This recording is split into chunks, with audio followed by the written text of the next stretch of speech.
Yeah. I went by there one day. Yeah. And I was like, yeah, that's okay. It was like,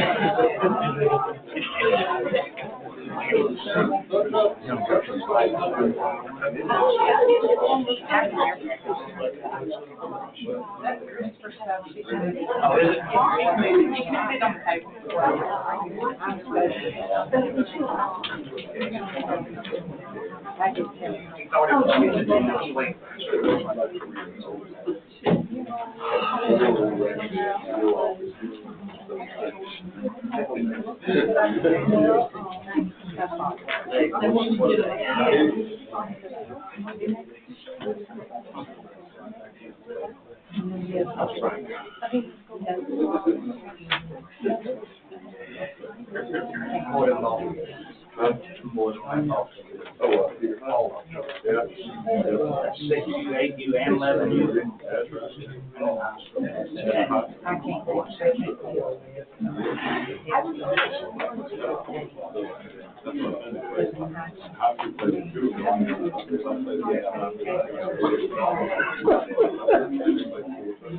oh, wow. You're going to be traveling on the helicopter.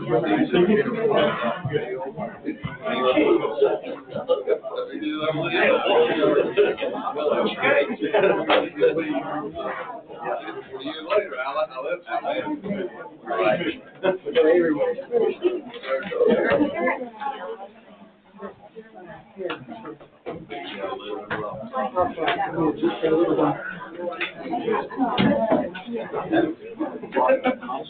All this sunlight you need to squeeze every bit of it. How y'all couldn't get that change right?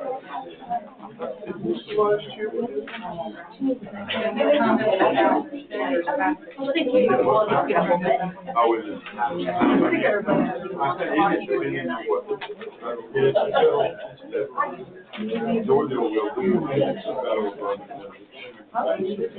The other 12 states. most of them out west.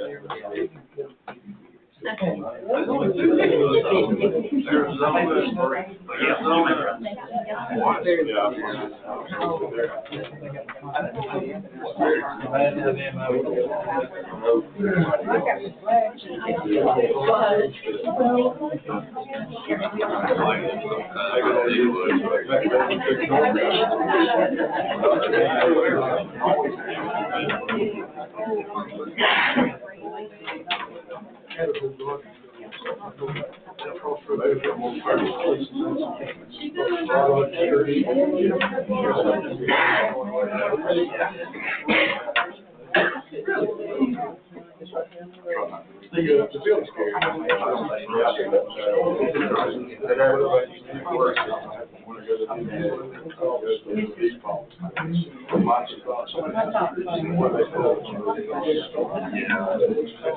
Can't reset your home page. Well, I can do it.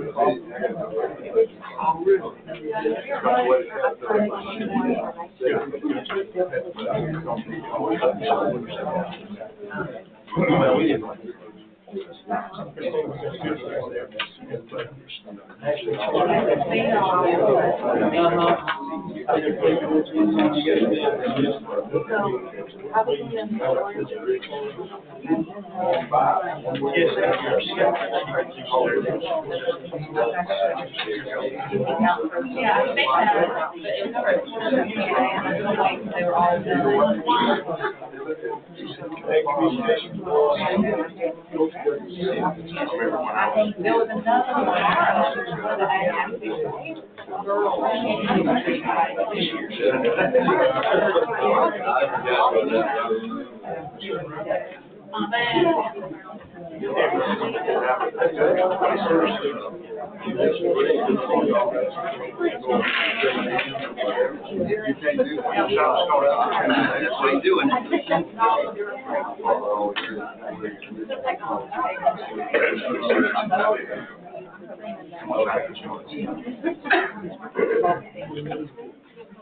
I'd like to welcome everybody to the Madison County Board of Commissioners Agenda Setting Work Session, November 6, 2023 at 6 p.m.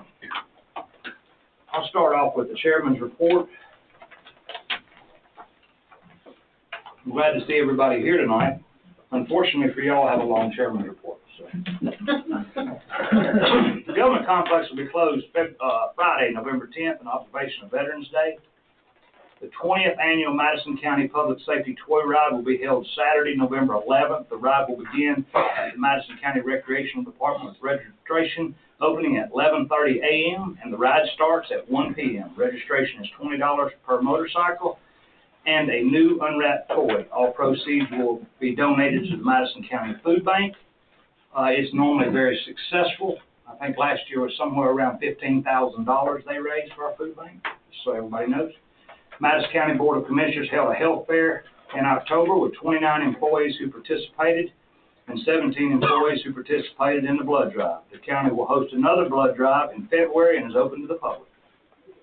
The Board of Commissioners office has several sealed bids and requests for proposals open in November and December. Citizens can find more information on the county's website under the Quick Links tab. Madison County will be hosting a recycle event Saturday, November 18th from 10 a.m. until 12 p.m. at the government complex. It's normally out front, the main entrance. This event will be for document shredding, medication take-backs, batteries, chargers, cell phones, ink cartridges, books, clothes, shoes. For more information, please call 795-5151. The Madison County Recreation Department is now offering cardio kickboxing during November and December on Tuesday afternoon. Participants can register online at maticorec.com or call the Rec Department office directly. The Rec Department is also offering yoga and Zumba classes for anyone interested. Up-and-coming holiday events. The 4th Annual Islet Christmas Celebration will be held Sunday, November 26th from 3 p.m. to 7 p.m. There will be vendors and activities and Santa Claus on site. If you haven't made that, please try to. It's a great event. Beginning December 1st, children can mail the letters to Santa to the Recreation Department at P.O. Box 248, Danielsville, 30633. Remember to write your return address so Santa can reply to your letter. I think also Danielsville is doing the same thing. Friday, February 1st, the City of Colma will begin the Christmas kickoff celebration. This free event will begin at 6 p.m. Colma will be accepting packets of oatmeal. Will be collected for the Madison County Foods to Kids program. Santa will be available at the gazebo for pictures from 6 p.m. to 7 p.m. The City of Culver's Old-Fashioned Christmas will be held February, December 1st from 6:30 p.m. until 8 p.m. Include fun activities along with Santa. Santa's going to be busy, obviously. The Madison County 30th Annual 5K Reindeer Run will be Saturday, December 2nd. And racing begins at 9 a.m. at Arnold's Park in Colma. You can register for this event with the Recreation Department. I think this is rain or shine. Saturday, December 2nd will be the City of Colma's annual Christmas parade to begin at 2 p.m. You can register your float on the City of Colma's website at thecityofcolma.com. Join the community in the City of Danielsville on Saturday, December 9th for the 2023 Christmas and Lights in Danielsville, Light the Night. There are many wonderful activities planned, including hay rides, tree lighting, parades, vendors, and more. This event will be held from 1 p.m. until 8 p.m. Please contact the City Hall in Danielsville for more information. And we have all the flyers attached for each. I would like to recognize Ms. Jennifer Lassiter brought in a printed copy of this month's calendar. December calendar? November calendar, I'm sorry. It is on the back table. If you'd like to take one when you leave, it shows everything that's going on at the Senior Center through the month of December. November. December's coming now. We're going to be ready. All right. But please, feel free to take one. We all have one online, so that's the reason I placed the packets back here so everybody can take them up. Business involving guest groups or multiple visitors. I'm going to swap this up a little bit. I'm going to start with the Madison County Senior Center. Ms. Jennifer Lassiter, Assistant Director. Please come forward, young lady. Good evening. For those of you who don't know me, I'm Jennifer Lastinger, Assistant Director / Interim Director at the Madison County Senior Center. And we came tonight with some of my friends from the Senior Center to tell you all thank you. We just wanted to tell you thank you for the 2 new buses that you've allowed us to purchase, one of which is in the parking lot. I hope y'all got to check it out on your way in. It's super fancy. We stay really active and going at the senior center, and we enjoy to go out and allow people opportunities to do things that maybe they don't have an opportunity to do elsewhere, and gain new experiences through all the adventures we take. And because recently our older buses were kind of worn, we were not able to do quite as much safely without having to worry about an incident getting back. So these new buses have made it easier for us not only to go out and do things without the worries of the what-ifs and the mechanical issues, but it's also allowed us to have 3 functioning buses that are very safe to take out. So now we can transport a total of 39 members where we go, which means way more people get to experience all the fun things that we do, as well as we can pick up a lot more people that maybe don't have a ride to the center. We currently have about 30 members a day, on average, about 78 total active members.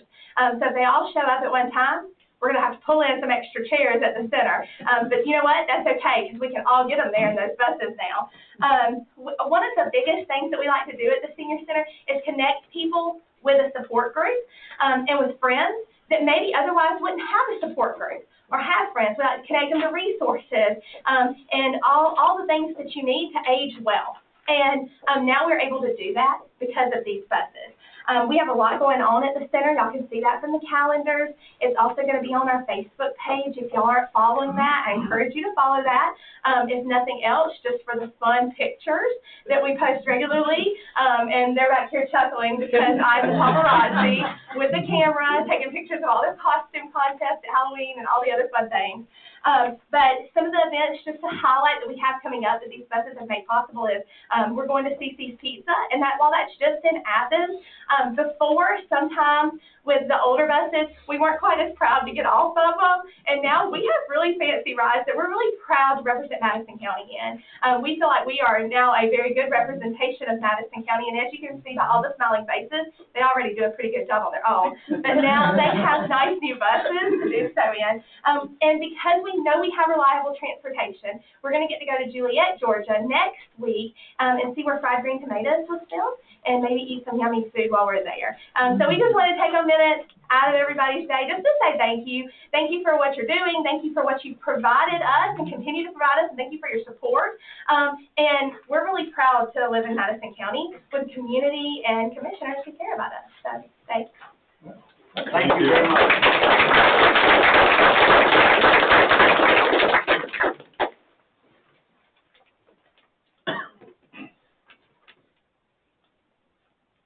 We are fixing to, next on the agenda is the National Adoption Awareness Month.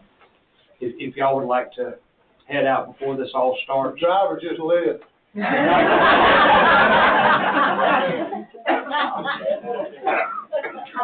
We were told that was the only missing link was the driver. Thank y'all for coming. Thank y'all for having us. Don't let us be your only phone call. I got my quarter. We went up and judged how many more costumes. That was right. Yeah, some of them really went all out. It was cool.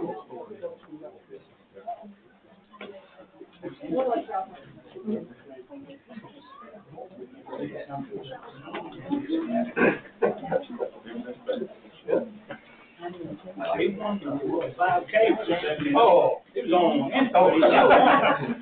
I did that one time in the reindeer. The only way I did it, pull like a reindeer walk. It was. But hey, I still got the. There you go. You got a T-shirt and a trophy. You got a gold medal. That's why you sign up for this stuff. You never know.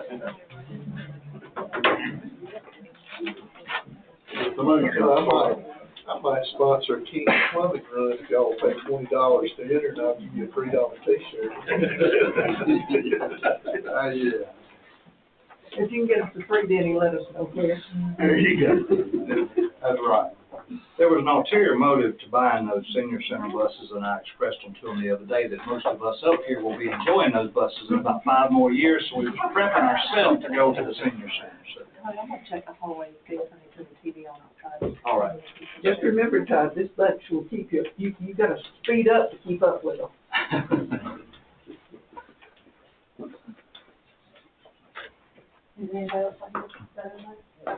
There's 4 more seats in here.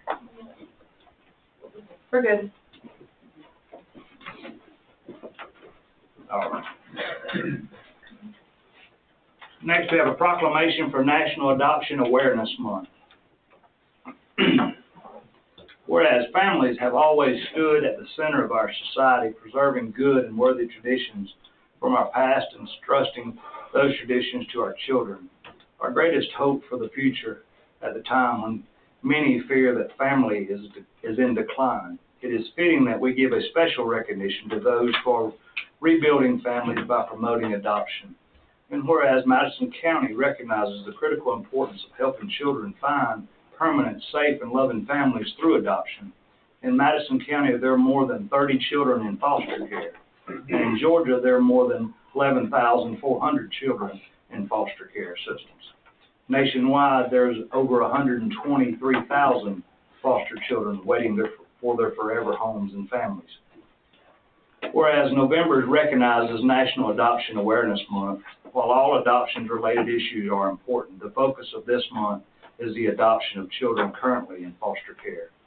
An adoption provides a child with a lifelong positive connection, one of life's greatest gifts. And whereas the month also includes National Adoption Day, Saturday, November 18th, which is reserved in the courthouse across the nation, where thousands of adoptions are finalized simultaneously. Whereas adoption provides a unique experience that positively impacts children and enriches the lives of adopted families.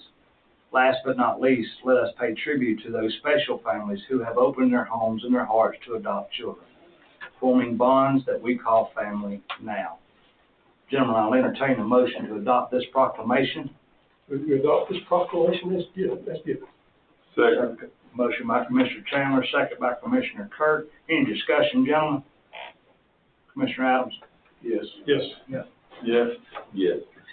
Therefore, we, the Madison County Board of Commissioners, do hereby proclaim November as National Adoption Month. In doing so, we urge all citizens in the national effort to raise awareness of the importance of adoption for foster children and all children needing safe, loving families.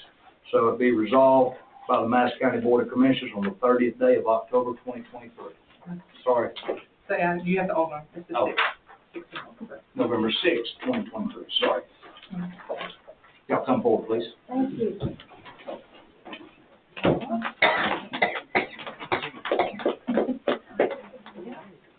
Y'all Can we like get to a step up? picture, Yes. please? Thank you.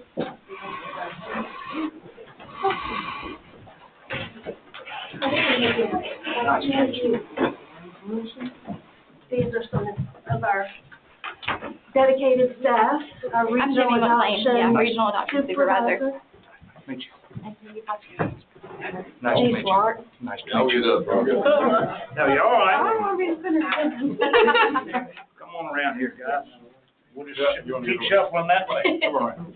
Keep on going that way. Get in order. There you go. It's like a round. The ladies need to step up. Y'all just step up. You got the paperwork. Y'all step up, get in front. No, you're. Y'all come to the front, the commissioners will Y'all wait come in behind front, you. we get in behind you. Okay. All right? Keep on That's coming. wonderful. Keep I'll on make a coming. motion to adjourn. Y'all in Go front. ahead, go ahead. Get together, Go ahead, like then. friends, man. Y'all step up.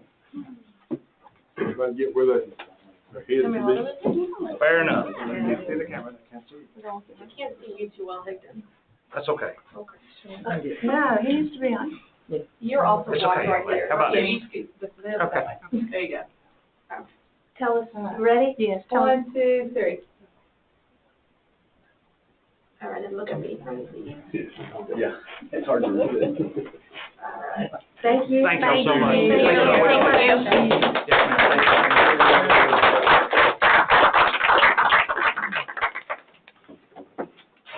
Unless y'all want to stay for the fun and segment, you're welcome. Thank you very much. We'll free up a few more seats. Thank you. Thank you.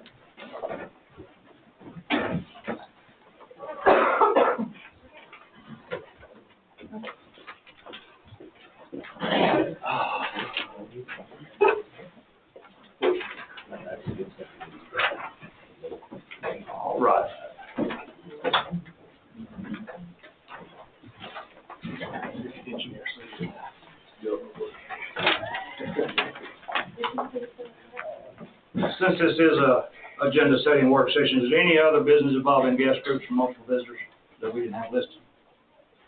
All right, moving forward.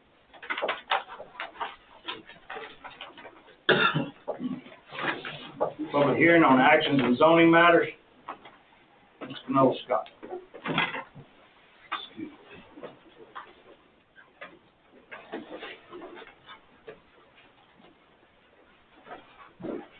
Good afternoon. Good afternoon, sir.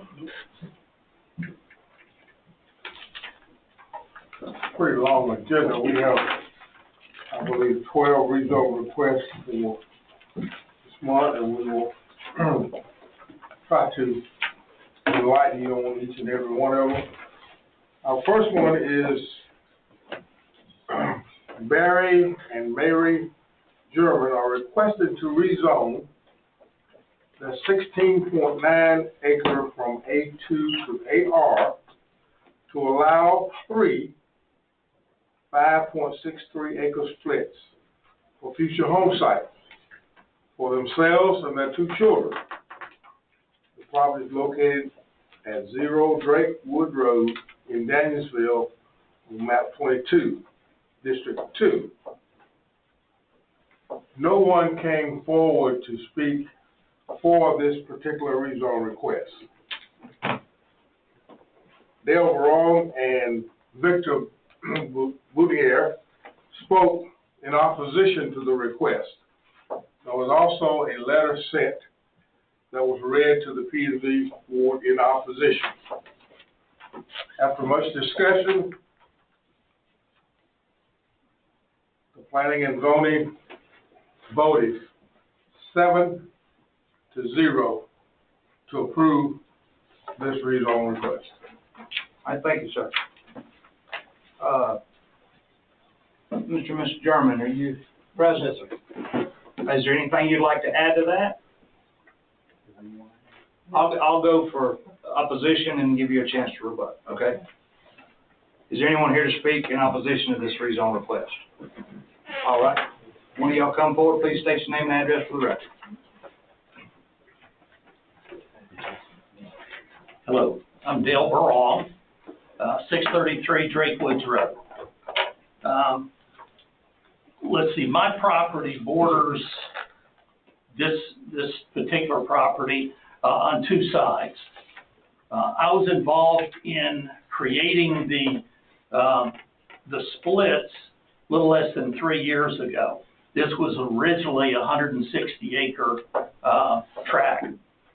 And the owners approached me through their real estate agent, asking if I wanted to purchase the property. I was unable to purchase all of it, so we negotiated to divide the property up. The result was 3 16 to 17 acre parcels along Drake Woods Road. And the 4th parcel I purchased that adjoined my property. Let's see, it was done, the split was done March of 2021, less than 3 years ago. And we kept it zoned A2 for a reason, and that is the property along that end of Drake Woods Road is large lots. It's large lots there. The 3 lots that were 17 acres, Mr. German purchased the one next to me, and there are 2 adjacent to that along Drake Woods Road. What's of note is there's another piece of property, 118 acres, that joins that property. It is owned by the same investors that approached me, and I bought the second part of the second tract. Let's see, Mr. German purchased this property, 17 acres, December of 2022, less than 12 months ago. Before he purchased it, he and I spoke, and he said his intentions were to build a house for his family. So I was surprised when a month after he closed, a real estate sign appeared and had the property for sale. The property was listed with the real estate agent for at least 90 days, I'm assuming is the length of their contract. There was some interest in it prior to that contract expiring, and then it was listed with another real estate agent, Duffy Realty, and it was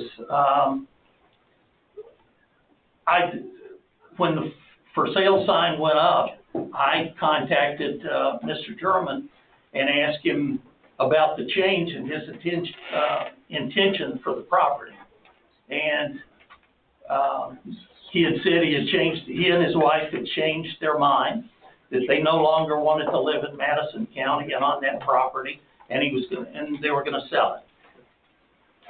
When it was listed with Duffy Realty, the second real estate agent, I contacted them just inquiring about the property. And they told me the listing price, which was 25% above what Mr. German had paid for the property. And he says that, yes, they were trying to sell it, but knew at that price it wasn't going to move. So their intention was to rezone the property, to split it up into smaller tracts to sell it. So he said there's a moratorium on rezoning, but as soon as the moratorium's over, we're going to request the rezoning so we can split it up and sell it as smaller parcels. My major concern about that is from my house pretty much all the way to Jotham Down is investor-owned property. There are no home sites or homes built down there. And my feeling is that as soon as one is allowed to go from A2, agriculture, to AR, then the others will follow. Like say, there are no homes built along that. And that we're going to end up, in a very short length of time with 20 or 30 homes down there. That's especially concerning when I hear rumblings that the minimum lot size on AR that's currently at 4 acres, there's a push to get it to drop to 2 acres. So that's my take on that property. What we went through the last couple of years was the land use comprehensive plans, and that area of the county was the citizens requested that it stay agriculture, that it remain A2 zoning. So again, that's my take on the comprehensive plan and the desire for that area, not broken up into smaller subdivisions, if you would. Now, knowing it may come sometime down the road, but right now, that's it. So we respectfully request that this request for rezoning be denied. Thank you. Thank you. Just for the record, it would still remain agriculture, because it'd be AR, not R1. I guess I would agree that 2 and 4 acre lots are not agriculture, but that's my opinion. Christina, I don't have a copy of it. Can you roughly tell me what those are on the left side of that road?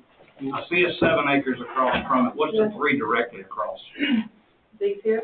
Directly across from the yellow dot. What's those 3? A2, A2, and A2. So Acres. they're all 5 acres. And what's the one along the side of the road? This one here? All of them, just roughly. Here's one. Yeah. Just 6 acres? Yeah. Okay, that's right. Acreages are 4 plus acres. 4. Those are larger, and they're all they're pretty much all A2 from here. The larger tract he's talking to Yeah, are west and north. I got you. I was just trying to get clear, 'cause I can't see that far. I don't have a copy of that one. I may have left it on my. I had to get closer to it. Thank you, I appreciate it. Vic, was you next? Come forward, state your name for the record, please. Good evening. My name is Victor Boucher. I'm at 4506 Hudson River Church Road. Part of my objection is already covered by Mr. Barong, but I'd like to emphasize the fact that from Mr. Barong's property all the way to the up and down are large tracts. If you allow the rezoning these 3 tracts, we may end up with a lot more tracts and more building than we actually want to as Madison County, because if we look at the comprehensive plan, we actually decided to have that area as rural as possible. And I know growth will take on Madison County, but I think the timing is not there. So I would like to ask you on consideration for that matter. Thank you. Thank you, sir. Again, I want to say that we are asking for an AR, agricultural zone, not an RR, just for the record. It'll stay ag zone. All right, anyone else in opposition? Anyone, you want to rebuttal, please? Yes. That's fine.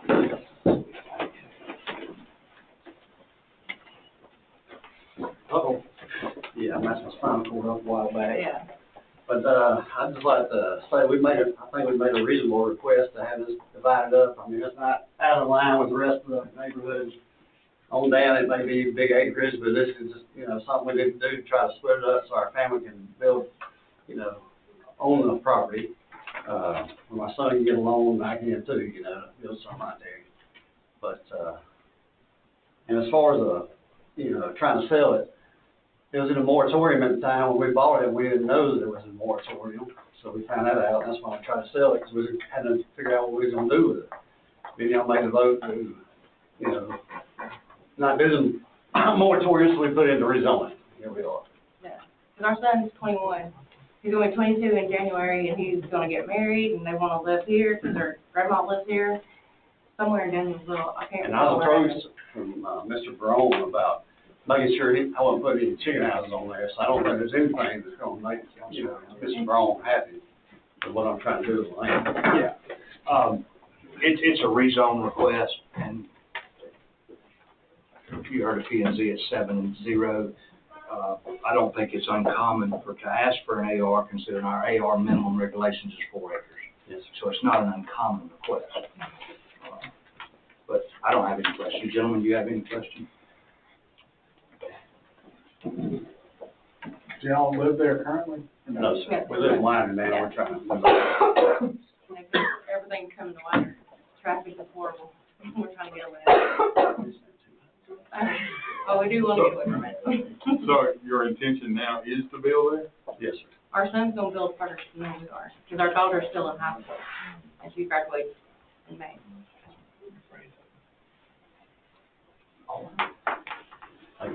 Thank you. All right, gentlemen, we'll close the floor, bring it back before the board, and entertain a motion.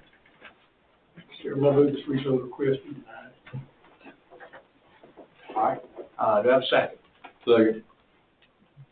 Any discussion? Well, my reservations on this, is that it looks like the parent tract, when it was divided up, you've got the larger lots to the left, part of the comprehensive plan, we're really trying to maintain some of the acreage, tracts. It looks like there's 2 tracts right beside it that were divided at the same time, just about, that was kind of purposely done. And to me, it kind of gets into whether getting caught up, whether, purposely or not purposely, but it looks like it's getting caught up a little bit between what a subdivision definition is versus what not a subdivision kind of backdoor is. So that's what concerns me is the 3-lot division of that tract and then the adjoining 2 tracts that are just to the west. I realize there's some smaller lots to the right, but we're at that point of demarcation because you've got to the left, you've got very large lots and that more agricultural.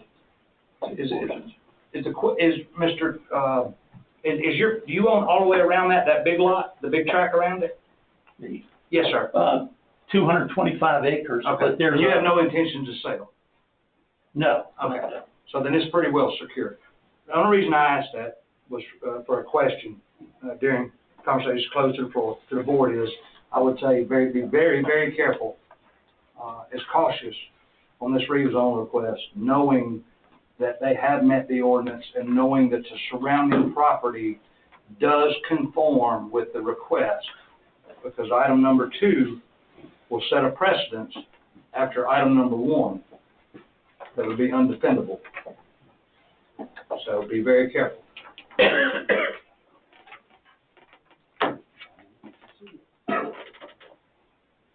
Any other discussion, gentlemen? Hearing none. Commissioner Chapman? Yes, and motion to deny. Yes. Yes. Yes. Motion fails, sir. I'm gonna kind of ask the commissioner a question. Sure, sir. I mean, I had to just come up here and do it. Go ahead. I mean, when the zoning commission gathers up and they have a unanimous decision, what does that do? I mean, I come here and y'all deny it. I mean, has anybody got any recourse beyond this? Has it met every criteria that was needed to have it split up 5-acre tract? Now my family can't do what they was planning on doing. I don't get a vote, sir. Okay. And I can't give you an answer.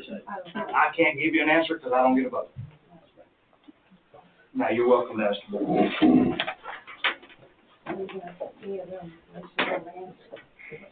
Okay.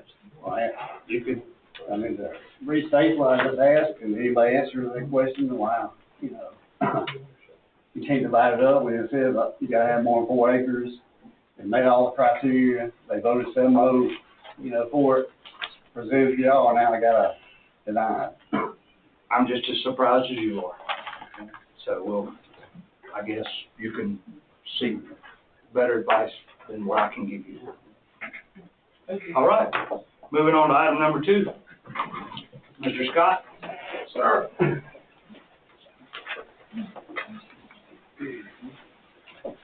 Item number 2. Joseph and Teresa Carroll are requesting to rezone 4-acre portion of their property from A1 to AR to split off for a home site for their daughter, and to rezone the remaining 17.4 acres from A1 to A2 to bring the property in compliance with zoning regulations. The property is located at 1450 Adderhall Rogers Road in Commerce, in District 1. There was no one in opposition. There was no one that came forward to in favor of this rezone request. The planning and zoning voted again 7-0 for approval.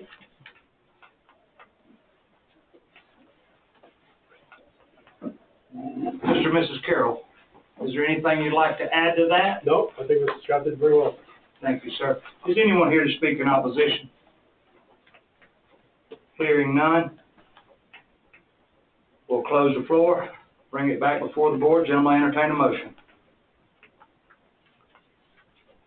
I'll make a motion that the zoning request be approved. Let's stay. Then I'll ask the question and we'll get to discussion. I have a motion by Commissioner Adams. Do we have a second? Second. Second by Commissioner Kurt. Any discussion, gentlemen? Mr. Carroll? Yes. Y'all currently live on the property? I'm sorry? Y'all have a residence on the property? Sure. So that you have vested interest in this? Oh, you bet we do. Yep. Thank you. One of the questions I've got is, I realize when we cut off, we're, assuming that it's approved or not, but the moving to 4 acres, establishing a proper zoning on the new parcel. Right. Why, my reservation is more of the parent tract being left or being rezoned.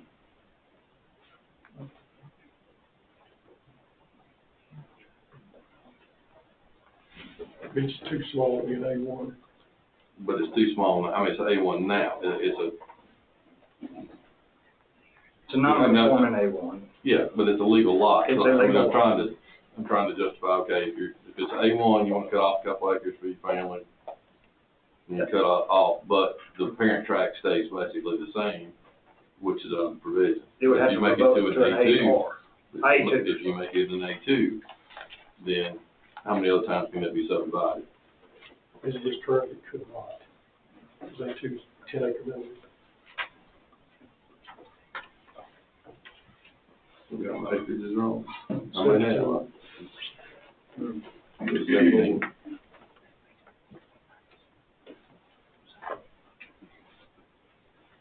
So are they requesting to take the remaining acreage and go from A1 to A2? Is that the request? That's the second part of the request. That's the second part of the request. I think that may help. Make both parcels A2. Make both parcels A2. No, AR is A2. No, AR and an Both A2. parcels AR. It's 21.4 acres. No, it's 21.4 less. One parcel is AR and the other is A2.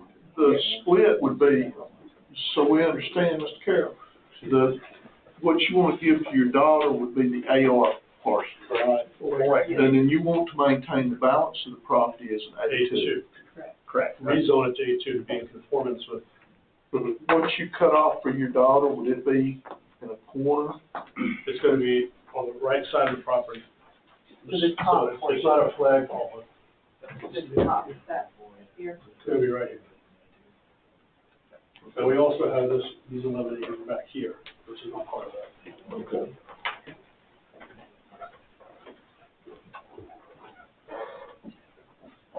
Any other questions, sir? I had my math wrong, so. It's okay. Any other discussion, gentlemen? Hearing none? Commissioner May? Yes. Yes. Yes. Thank you. Thank you, sir. Thank you.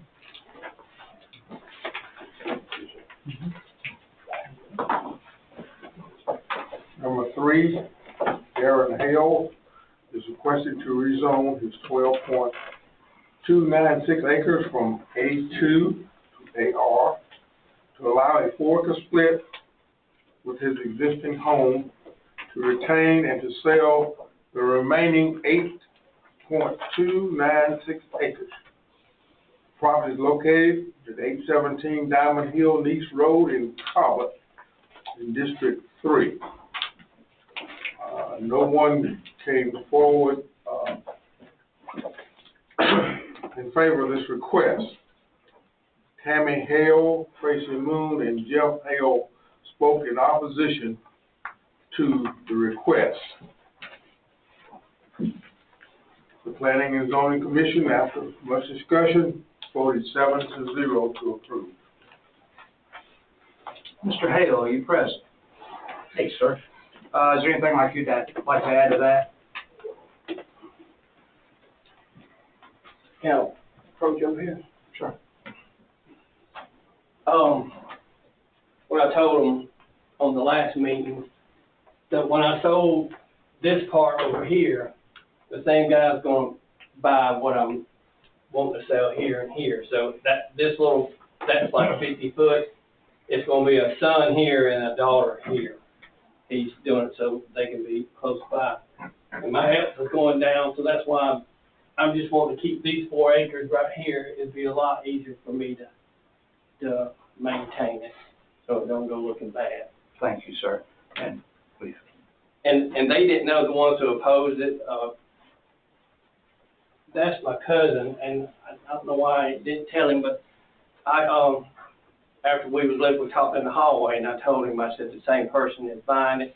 They thought the guy over here, further over here, got chicken houses, that he was gonna, do stuff like that, so. It's just, the same man's gonna buy that part. Thank you, sir. Those other 3 lots that are drawn are already off of it. Sir? Those other 3 lots that are drawn are already off the property. Talking about these right here? Yes, they're already separate from them. Yeah, these are all separate. Yes, sir.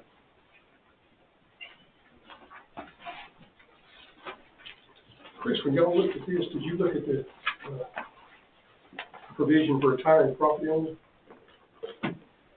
This one being a farm, there wouldn't be enough remaining for the, 7.113. 8.296, that's what we're gonna come up with. For it to remain, a lot. Well, if it qualifies over that, provision for the retiring landowner, it wouldn't be any rezoning required. You would be allowed to have that smaller portion.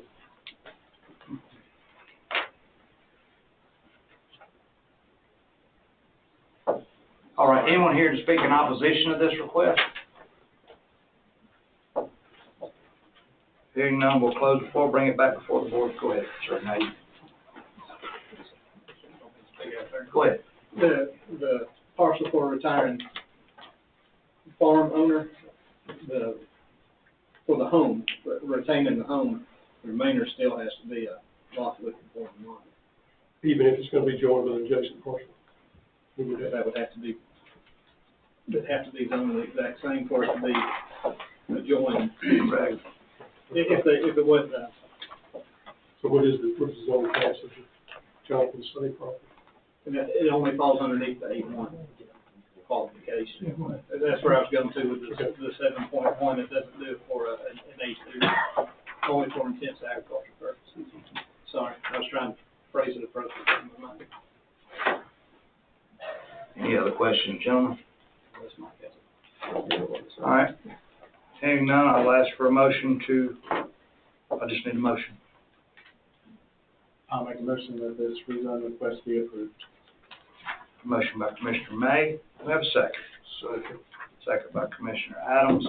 Can I amend that to include the requirement that this property does become joined to that adjacent property? I don't know that the buyer would have he would reserve the right to request that, but he's not here to do that. We're only dealing with the seller. Am I under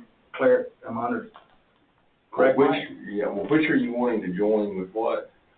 He said the remaining property with 8.296 acres being sold to the adjacent property owner, which I assume that's Jonathan say. Yeah, Jonathan saying he's gonna buy the 8 point. With the understanding that is gonna be bought and joined there. It'd be a whole different rezone, because he'd have to come in and apply. But you're different zones. Okay. Oh, yeah. So you'd be making a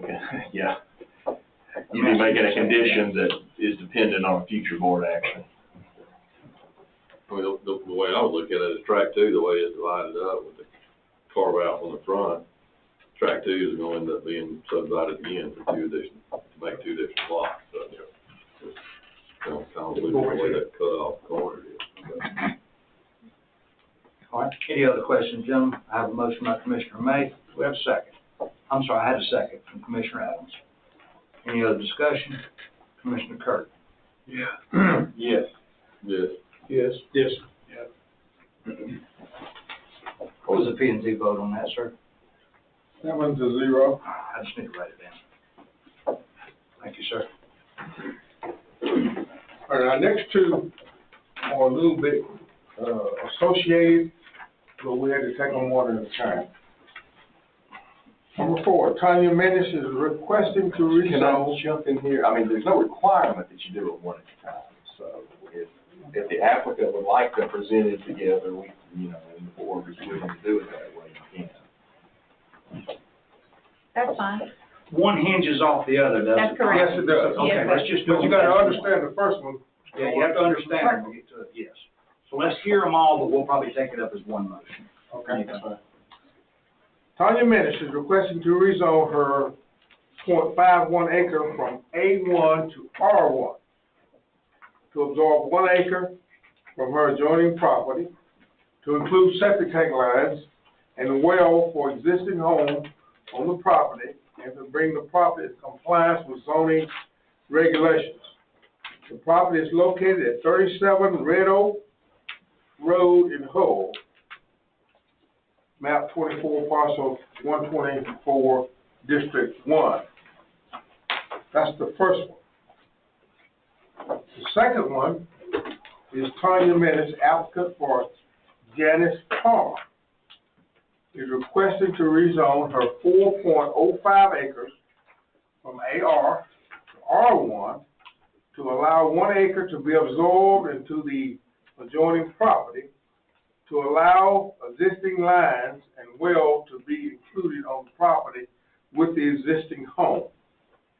The property is located at 5408 East Commerce Road in Hull, on map 15, parcel 125 in District 1.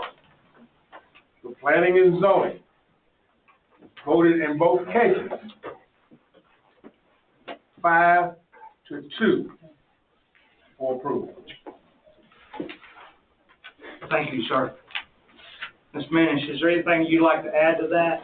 I know it's a little convoluted, that's true. It is, just, Good job.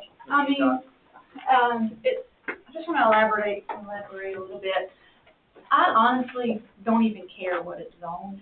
I wish it could stay the way it is and I didn't have to do a rezone and y'all could just let me reform the way that survey was done. I'm not for sure why it was even approved like that. The septic lines are not on the property.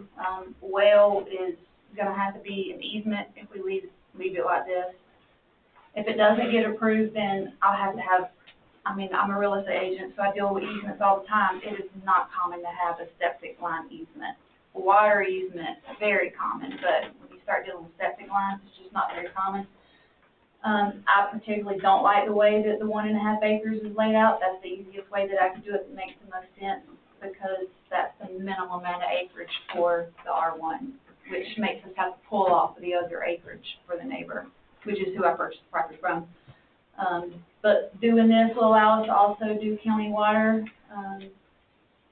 So that's really it. I know it's a little confusing. I know A1 to R1 is kind of scary, but I think by looking at it, you can understand like it's a 0.51 of an acre in agriculture, and it doesn't make sense at all. I think the reason you struggle with the easement on the septic is because of the amount of square footage you need. Had that easement fail, you would have to require another easement for a backup septic, which still wouldn't be on the project. That's correct. I think that's the reason. I called Madison County Environmental Health. The way that the survey is laid out, and you can see it in the triangle piece, there's no setbacks. It's not even meeting setbacks right now. I don't know how the triangle survey got approved in the beginning. Y'all know, it's just, you know. We have more, don't worry. Yeah, but, even if we left it like that, I asked about the water. The well has to be a certain amount of feet away from the septic line and the septic tank, and there's just no way to make it possible. But yes, I did call environmental health about that. Anybody here to speak in opposition of this rezone request? All right, hearing none, we'll close the floor, bring it back before the board, and entertain a motion, gentlemen.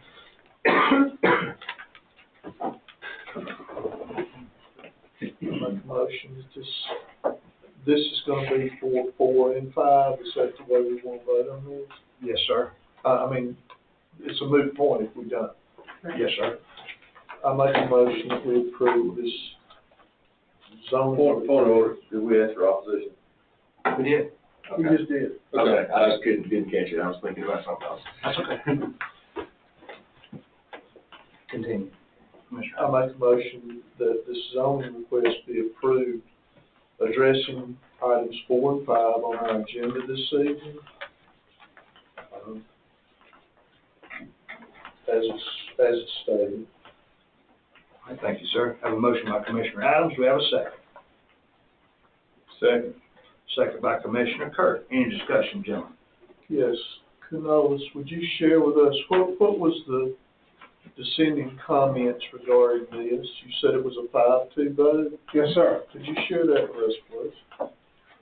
Well, I can't speak for the two that actually voted against it, but my feeling is that they felt like that this was not an appropriate, R2 according to the comprehensive plan, did not fit in that area. The rest of us felt like that regardless of whether you call it half acre and the small amount of acreage that was there in the surrounding area, it didn't matter what you called it, it wasn't gonna change anything. It wasn't gonna change the neighborhood, it wasn't gonna do anything, it just depended on what you call it. So, and this is just from my understanding, in the R1 request then is because it's simply the only slot that this Yes. is fitting. Yes, that's the only thing it'll fit in. It can't fit in A2, it can't fit in, AR. Yeah.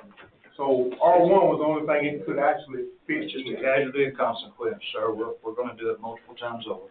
Thank you. But thank you, yes. Your board done a good job. Mr. Pruitt, I have a question on this one, and it, part of it is answered because the parcel in question 5 is too small, but if it were large enough, could that, the .51 acre be increased without a reason? In other words, can you, reduce the nonconformance? You still have a non-conforming lot, but could you potentially reduce the nonconformance, and that be acceptable? So that would be in the form of a variance from the minimum acreage requirement, which is not in our ordinance. Frankly, I've never seen one in an ordinance. Look, I mean, just to expand on that just a little bit, if we were to take it from the AR that's adjacent to it, then we would actually be creating a non-conforming lot there also. And we can't do that either, can we? Correct, not unless, again, functionally it's a variance, and I've never heard of a variance from the minimum acreage requirements. Any other discussion, John? If this moves forward and we approve the R1, can staff remind me what the R1 acreage minimum is? 1.5 acres, sir. All right, so if long way around possibly asking for an amendment, the 3 acres there that'll be left, we've got 2 homes on 2 pieces of property. We're trying to make one property more functional for the home site, and that'll leave the other right at about 3 acres, which also could be subdivided again. In R1. So, and then with the condition of R1 is not appropriate for this area just from a geographic standpoint, would an appropriate amendment be to further restrict any subdivision of these 2 lots or any acreage there? You can only have those 2 lots. Yes. Right now, you've got 2, you're just kind of reconfiguring the lot size without the option of redoing somebody else subdividing without coming back to the court. No, this R1, they can just go out and plan the zone. Not with my condition, that's what I'm saying.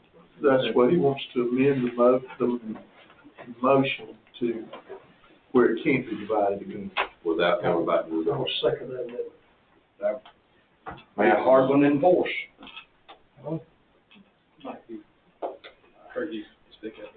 I was gonna suggest, another condition, that the smaller lot be increased to at least the minimum acreage of 1.5. I know that's the stated intent, but as you know, none of these statements of intent are binding unless they're conditions in the motion. I'd accept that advice as part of it. And second that. Okay. Okay. We have an amended motion, Commissioner Doster, second by Commissioner Chandler, and that amendment is that it be a minimum acreage of 1.5.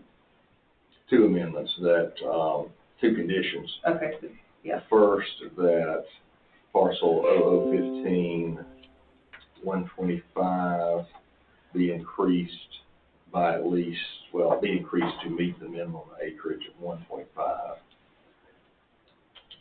The second condition, that the other parcel, 0015, 124, cannot be further divided.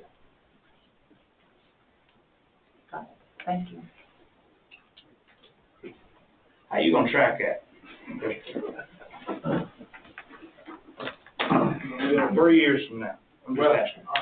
The reason I asked is Yeah, that's what we're supposed to be getting, right? No, we're hopefully going live the this year, we got 2 more training dates for that software. I'm gonna put, you're supposed to have that taken care of. That's right. That is one of those things that I'm just saying right now, it needs to happen. We're trying. Well, you need to try harder than. There's nothing on God. This is in Illinois. Well, okay.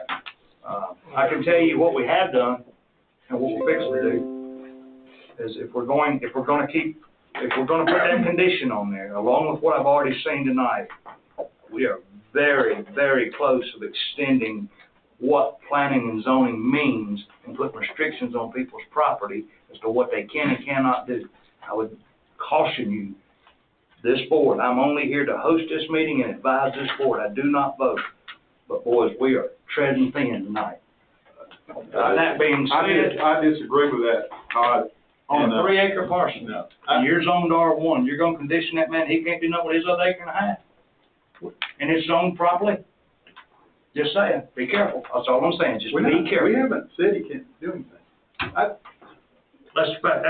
need to clear the motion, I need a clear motion as to how to phrase this. I heard it one more time, Christina. On an amended motion by Commissioner Doster, second by Commissioner Chandler, the conditions are for parcel 0015125 that the lot size be increased to meet the minimum acreage requirement of 1.5 acres.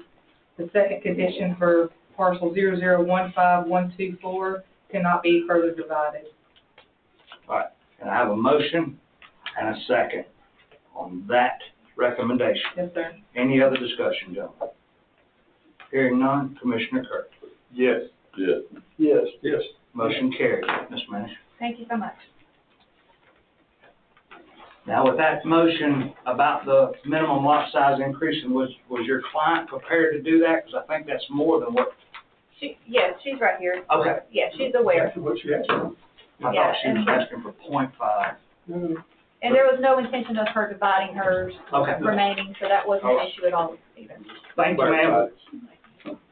Just trying to make my notes. Ms. Canola Scott. Number 6. Brandon Legg is requested to rezone a 5-acre portion of his 118.44 acres from A1 to AR to allow it to be split to sold to a family member for a home site, and the remaining 113.44 acres will stay in A1 zone. The property is located at 4450 Pioli Road in Carlton, District 4. There was no one in favor of this rezone request, and no one came forward in opposition. The Planning and Zoning Commission voted 7-0 for approval. Thank you, sir. Mr. Legg. He's not here. I don't think he's required to be at our. No, she's not. So, anyone here speaking in favor of? Anyone here speaking opposition of? Hearing none, we'll close the floor, bring it back before the board. Gentlemen, entertain a motion. I make a motion to approve as listed here by the P&Z board. So, I have a motion by Commissioner Kirk, second by Commissioner Adams. Any discussion, gentlemen? Hearing none. Commissioner Doster. Yes. Yes. Yes. Yes. Motion carries. Can somebody explain to me why that's different than option 1? I have to ask. You mean between the first item we voted on? First item and number 6. Can somebody please explain to me? I can explain my position on it. Very easily I can explain my position. On item 2 and item 6, it would appear to me that both those property owners have vested interest in the property because they live there. Where in item 1, the Germans have owned the property for some months, chose not to do anything with it, and they don't live here. They're trying to build a house on it. We were under a moratorium and they could not build a house. The moratorium's been over for months. And they've been on the list for months to get into this meeting. Tell me the difference between item number 1 and item number 6. That is the difference. Let's do a point of order. I think this discussion needs to be held That'll be fine. We'll let the attorneys handle it. Item number 7, sir. Motion carries, Mr. Legg, wherever you're at. Mr. Legg, right here. Item number 7. Jose and Linda Soto are requesting to rezone their 14.35 acre from A1 to A2 to allow additional homes to be built on the property for their son as an accessory dwelling unit and to bring the property in compliance with zoning regulations.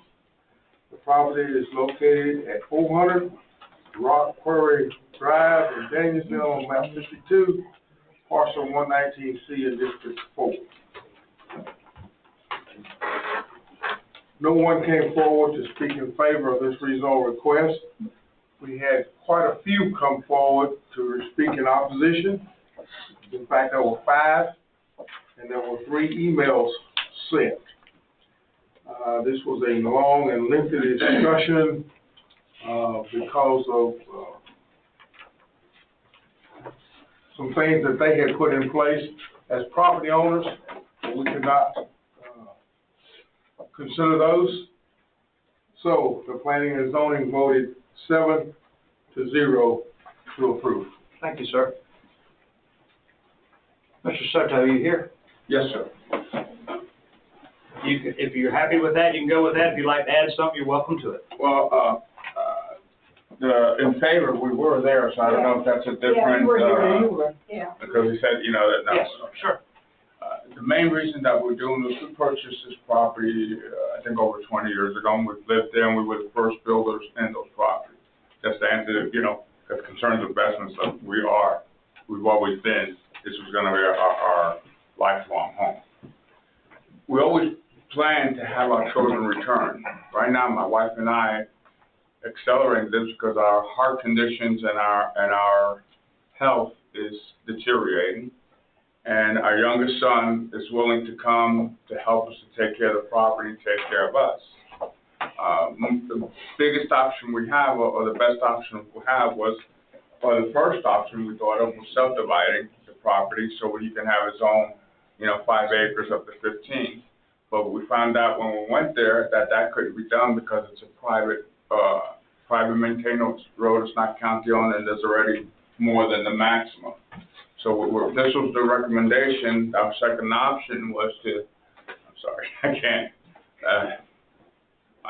build an auxiliary unit so my son can live on our property, help us to maintain the property, and he's still young with a growing family, so they can still have their privacy, and that's the main thing, to help us as we digress and have them live there.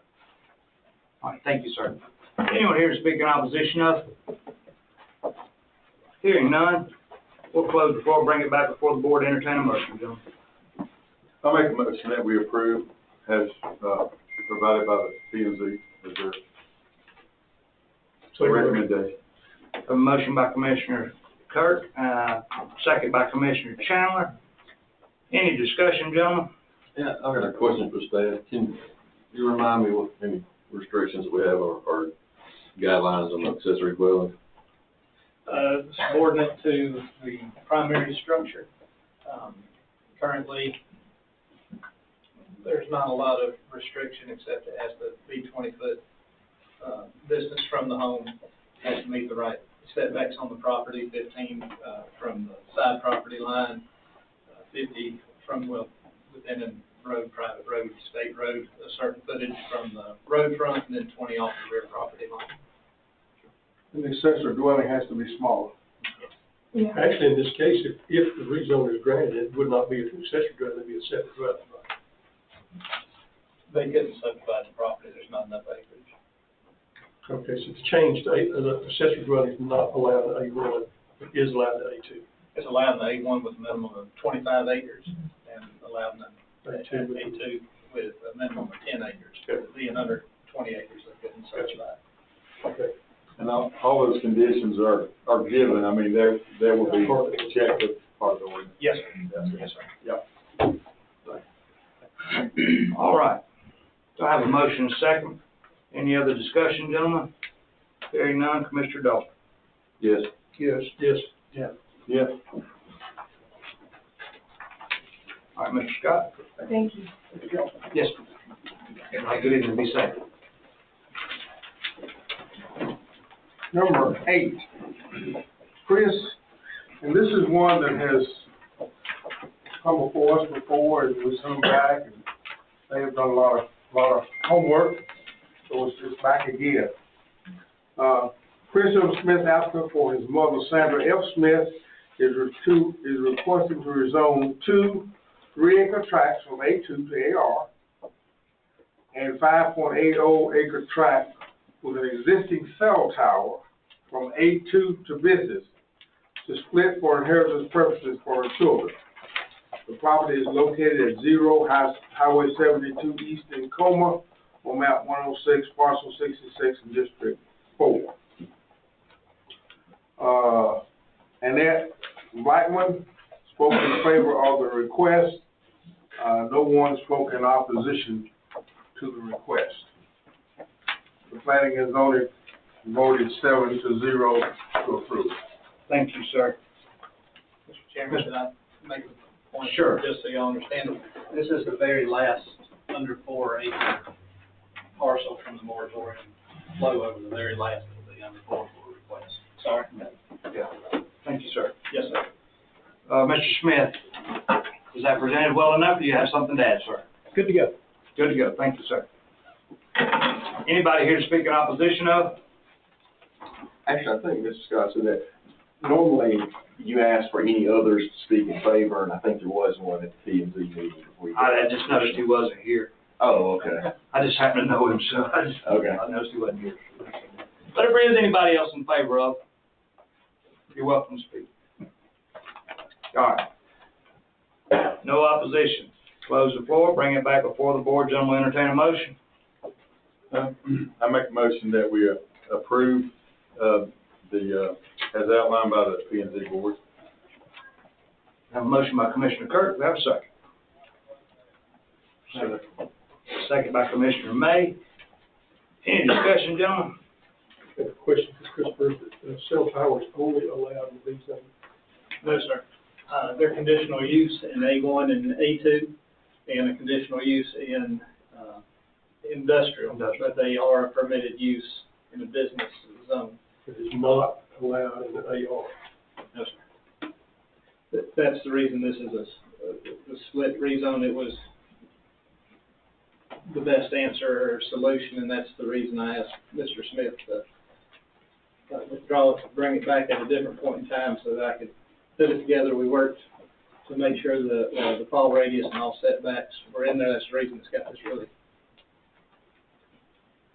funny nose coming out towards the other parcel. So it meets all county requirements to stay in place in business. Would it be, I guess this is my question, so that down the road we don't trip on ourselves here, can it be a condition related to this, like that the business zoning for this only applies to the cell tower? Could be. Then I would like to amend the motion. Yeah, I would, and I agree with that. Second amendment. Can I ask what that does to the rest of the property, of the 5 acres? No. Wait, you talking about this parcel? Yeah, I mean, he's saying that I'm sorry, could you restate your? The amendment would be that in regards to it being zoned for business, that the business only be the cell tower. You couldn't come in and put another business on that piece of property. Oh, cool. You could go in there and build a family dog. Yeah. No, that's never gonna happen. Don't say that. I mean, honestly, if you could see the property is totally useless property, that cell tower is the only thing that's gonna get used out of it. All right, Christina, you have the correct motion. All right, so I have a motion and a second. The question I had on the way it's kind of shown to be divided up is the intent to incorporate that into the lots in the front, or, I mean, the 3-acre lot to the far, or on that, to the far east, looks like it's got no access and no frontage or anything, so I would just, Okay. if there's more work that needs to be done as far as like prior to it to be subdivided. This is all pretty much family land. This is my sister here. She'll get this tract. This is my aunt's property. My other sister, this road frontage will give her access to that property. These two parcels belong to me, which will adjoin that property.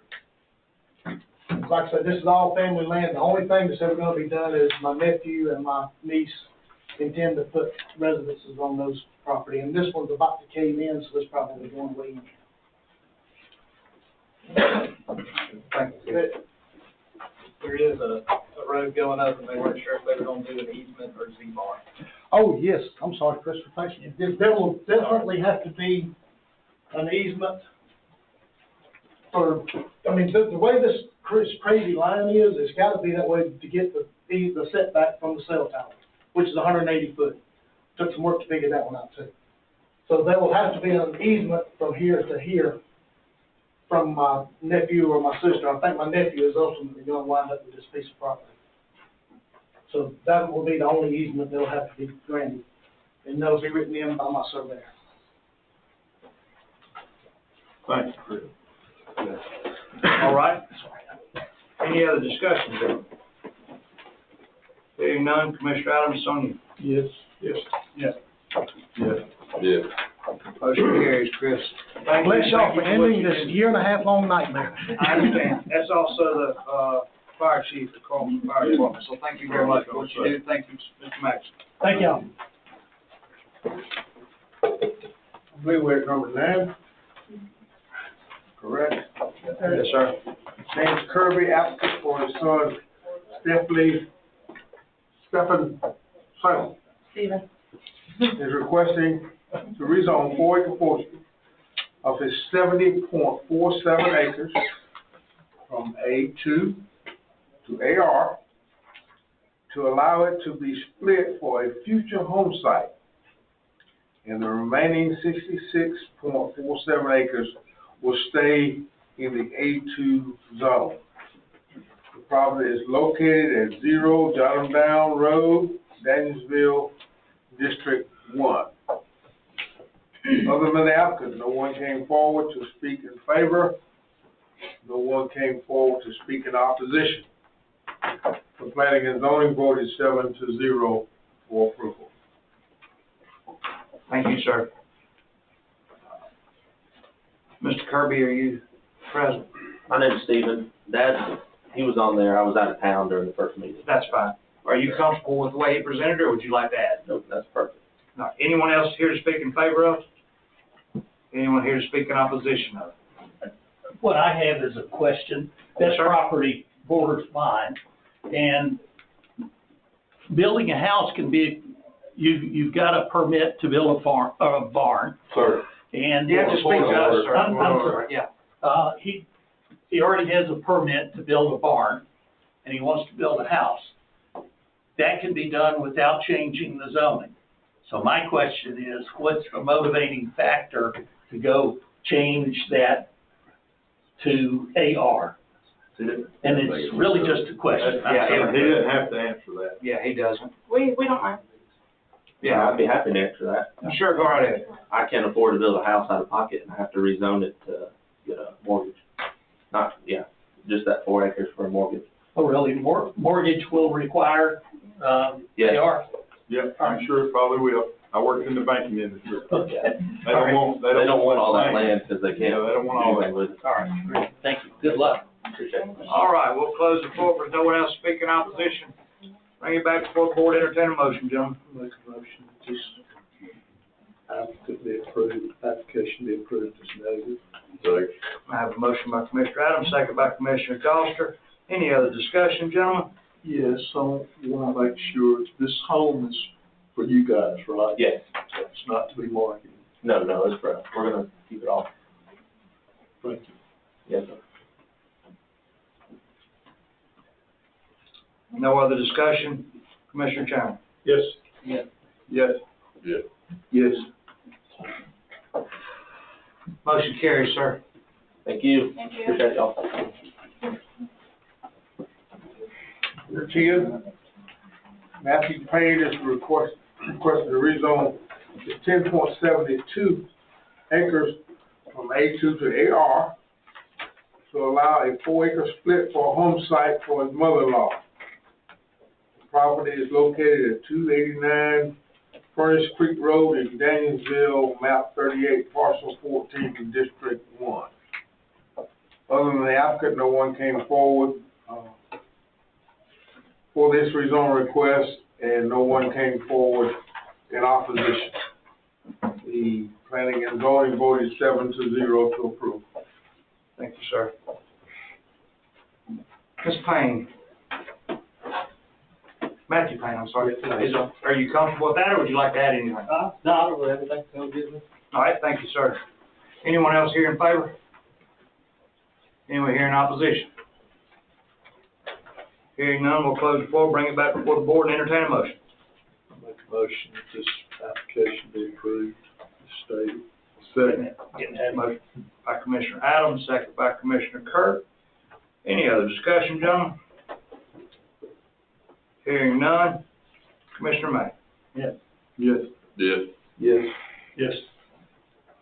Motion carries, sir. Number 11, Timothy and Sharon Lentz are requesting to rezone a 5-acre portion of their 38.85 acres from A1 to AR to allow it to be split and gifted to their son for a home site, and the remaining 33.85 acres will stay in A1 zone. The property is located at 2291 Manley Martin Road in Danielsville, District 4.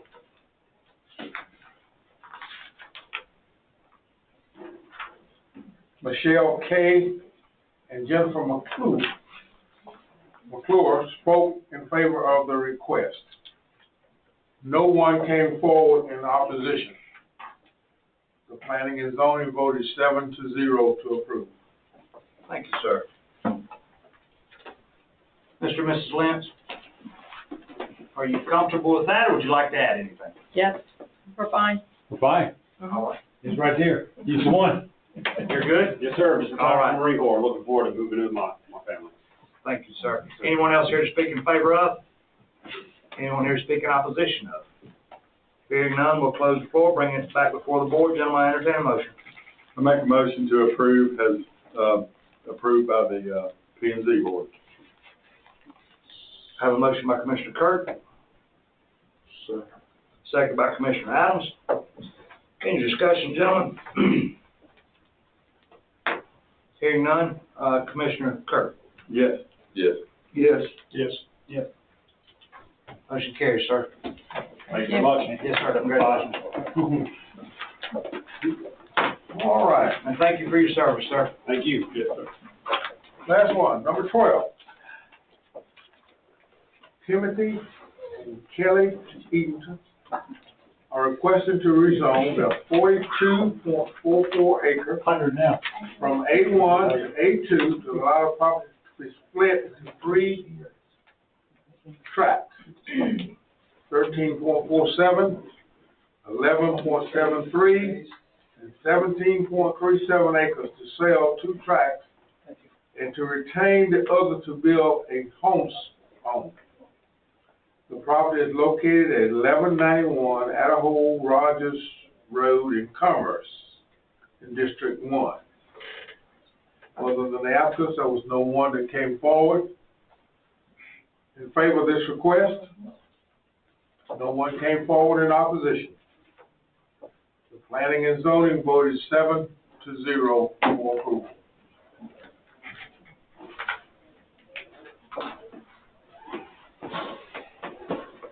All right, thank you, sir. Mr. and Mrs. Eaton, are y'all comfortable with this presentation?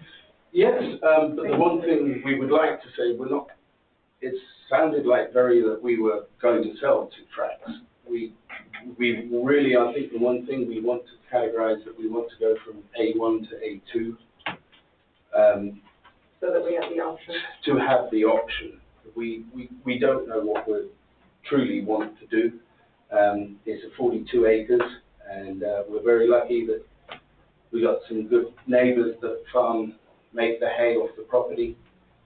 So I just wanted to say that we haven't got a plan on selling yet, do you mean? And if we do, I think we have to come back to you guys anyhow. You would not. Okay. Sorry. But thank you. Anyone else here to speak in favor of? Anyone here to speak in opposition of? Hearing none, we'll close the floor, bring it back before the board and entertain a motion. Make a motion that this application be approved, just stated. Second motion. I have a motion by Commissioner Adams, second by Commissioner Chandler. Any other discussion, gentlemen? In the packet, the sheet that's shown there, it shows 3 tracks. Is that a compilation of what you think it'll be divided in, or is that just showing that it could be divided up to 3 acres? I'm trying to see if this is part of the recommendation in motion, or is it just a graphical of something that's in the packet? One of the board ladies brought up that I think we've only got sort of like 95 foot of road. 95, and it would have to be 150. That's what we were told. So there is no problem with us moving this back up to here, do you know what I mean? So narrow it in.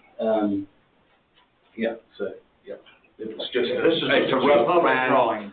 Yeah, it's just a cute public drawing. Before I just did it on the computer, So it's a straight rezoning. You could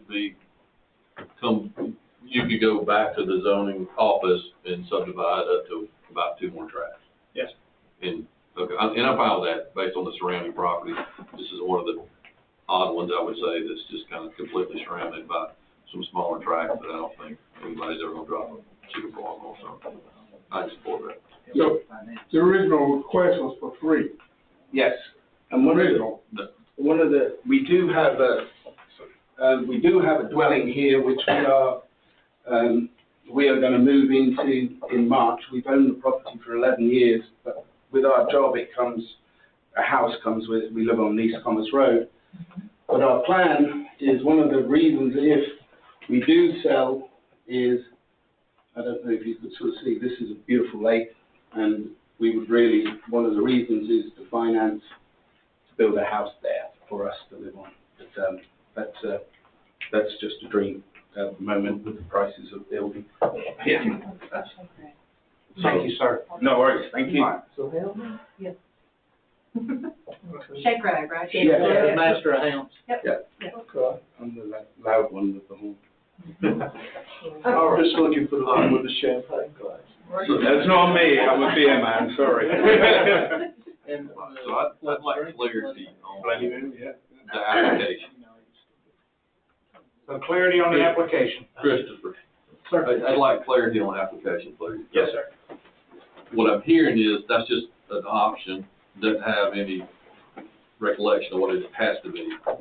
The request is to rezone up to 2, but Chairman Scott said that they voted on up to 3. I'm trying to make sure I understand, is this a straight rezone to A2 and no restrictions, or is it conditional for an A2 with up to 3 parcels that can be? I'm just trying to understand. Oh, yes, sir. Straight rezone to A2. Straight rezone to A2, the only reason is because of how much the home was gonna cost, whether they could do it just whittling off 10 acres here to be able to afford the home, or if they were gonna have to look at splitting it 2 times. But a straight rezone only allows this parcel to be split into 2 additionals. Good. But their desire is not to split it at all, as stated to me. What's the A2 now? 10 acres, sir. And this is 42. 40, that'd be 40. The road frontage would Oh, you think it'd be, I got you. limit it. I don't think you couldn't put 4 in this, so we wouldn't, so. Gotcha. Because of the road. I'm just trying to be Yes, clear sir. on the motion for Yes, the ask. All right, I have a motion and a second. Any other discussion, gentlemen? Hearing none? Mr. Miller? Yes. Yes. Yes. Yes. All right. Thank you. Thank you.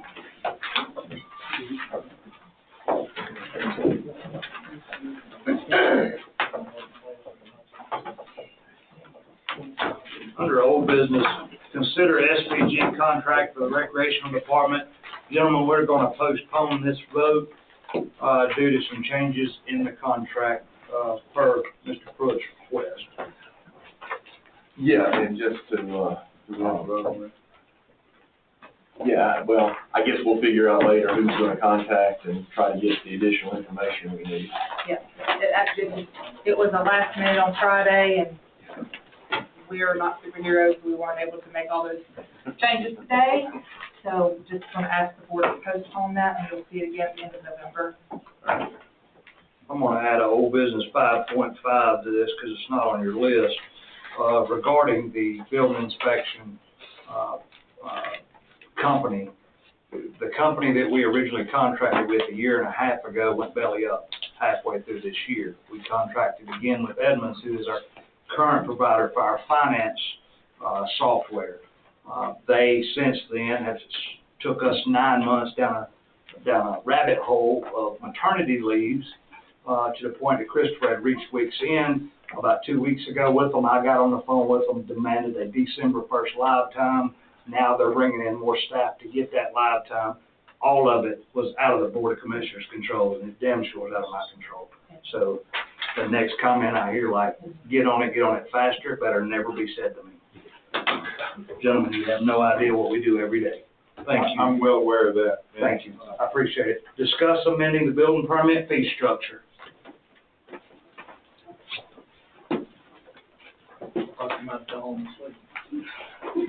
No. I was asked to look at amending our fees, and, the guidance that I got was we just want to be on the same page as all surrounding counties. So, in doing that, we looked at, Jackson County, Oconee County, Oglesboro County, Franklin County, Hart County. And I'm going to have a copy of the city of Royston, we have a copy of all the fees in front of you. I also went out checking the numbers for similar counties that are seeing a lot of growth, Morgan County, Greene County along the I-20 corridor, other than just what's coming up and down. 85 to try and get a comparison of the big growth over the interstate and how it's affecting the rural counties coming in. Which, for the record, Morgan and Greene County are almost like Franklin and Banks and Jackson as far as their fee schedules go. $5 here, $15 there. All right. There's also some, just not edits to the fee schedules. There are some new recommended permit and costs in there that we haven't done before. Permit extension fees, TCO fees, that kind of thing. Fees attached to the camper fees for the extensions of those and that type of thing. So fees are added to all that stuff. The recommendations that y'all are making would,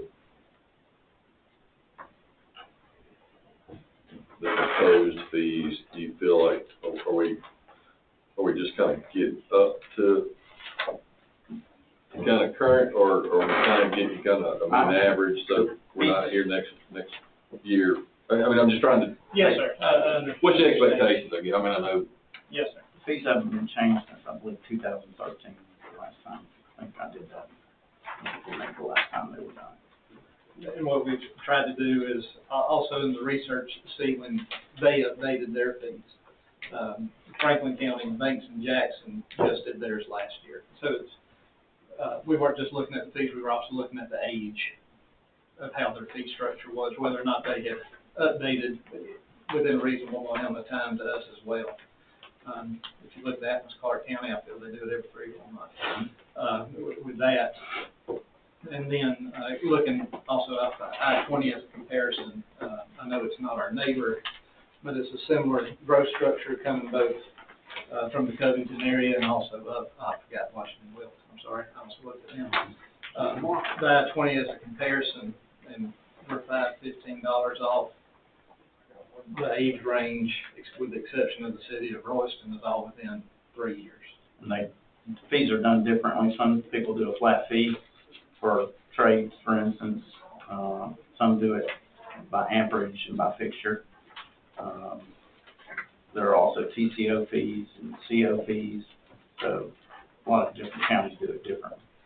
And we tried to compare ours, which was the better course, to switch to flat fees in some areas or to do the calculated fees. And with our flat fees, we made, I think one of the estimates was about $2 off. So we'd be $2 over what's generally going on around us right now. So we just decided to go with the flat fee instead of causing staff and this computer program more steps. It was just easier to have a flat fee. Gentlemen, thank you. I think y'all done a good job putting this together. I really appreciate it. Thank you. Any questions? Do you have re-inspection fees? Yes, sir. Yes, I do. And, they are adjusted now to per trips. So the first trip is 50, second trip is 75, the next trip is 100, just depending on, and those are based on wasted trips. For instance, if they were to call in an inspection for a footing and you get out there and it's locked up, that type of thing. Filled with water. We don't issue a fee for a failed inspection. If we were to come out and something was wrong, then we would leave a correction on that. But if something was just not done, then we would leave a reinspection on that. And just for the record, it used to be a flat 50 per reinspection fee, and so we tried to keep it within reason and what was around us. Stair stepping it up per visit. Well, I can tell you that your fee structure is very reasonable. I mean, I think you're about 30% off. Yes, sir. I guess to echo a comment, you know, rather than vote on this tonight, I personally, I wouldn't have a problem if y'all wanted to revisit this. Yes, sir. And increase some of the newer fees to bring them more in line with what I know people, an example, an Athens, Clark County, $75 and $3 fixture. Yes, for a plumbing fee. And then it's $75 for a gas pipeline plus $5 of draw. Yes, sir. And at the end of the day, I still get a gas permit fee, and the HVAC guy still has to get a unit fee. And we do have everything broke down. Plumbing fixtures are based per fixture. And so is electrical, amperage, HVAC is tonnage. Plus you have a heated, unheated square footage fee as well. The other thing we had to balance was what our projected costs are, or the fees that we come in to where we can't make money. Can't make money off of it for our county. No, it's not a revenue generating.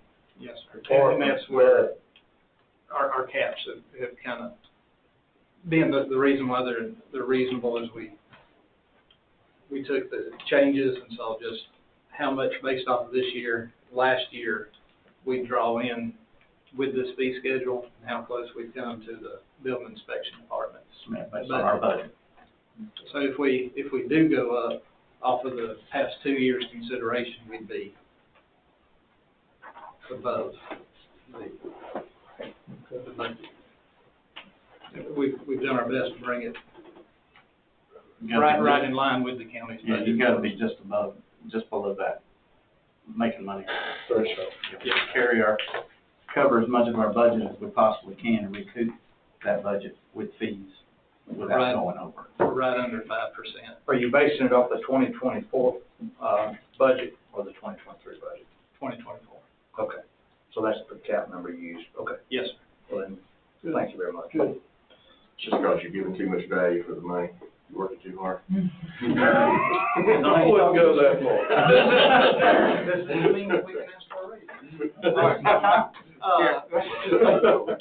This will go into effect January 2024. You're going to go into effect Whenever this board approves it. you approve it tonight, then it would go into effect tonight.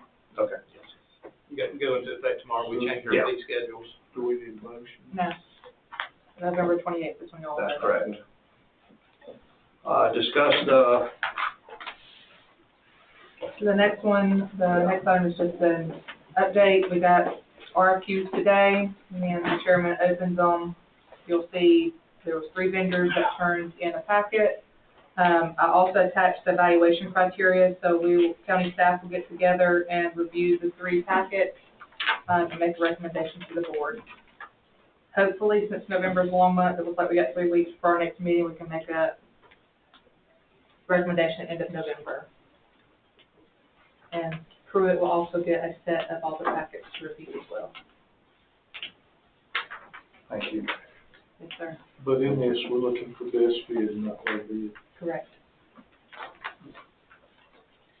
Under new business, consider resolution urging the Governor and General Assembly to continue efforts to reform and improve mental health services for the citizens of Georgia. This comes by request from ACCG. We put it on there just to notify y'all if anybody has any objection with it. Please let us know. If not, we'll be drafting that ordinance. I think it's actually already drafted. Yeah, it's just a resolution. Yeah, it's just a resolution. It's not an ordinance or amendment to the ordinance or anything. It's something that they're doing at the state level. The ACCG is pushing for the next General Assembly. I think they worked on it some this year, and 22 and 23, and they're just continuing to encourage the General Assembly. It's just Madison County support. Yes, sir. It needs to vote. So we need We'll entertain a motion. make a motion to approve or adopt this resolution. Motion by Commissioner Adams. Do I have a second? Second. Second by Commissioner May. Any discussion, gentlemen? Hearing none, Commissioner Adams, it's on you, sir. Yes. Yes. Yeah. Yes. Yes.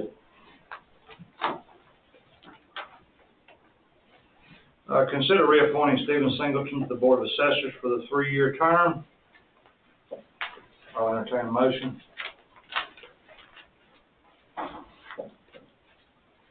These are at large, correct? They're not by district. Correct. We could be reappointed. Second. Motion by Commissioner Chandler, second by Commissioner Adams. Any discussion, gentlemen? Hearing none, Commissioner Chandler? Yes. Yes. Yes. Yes.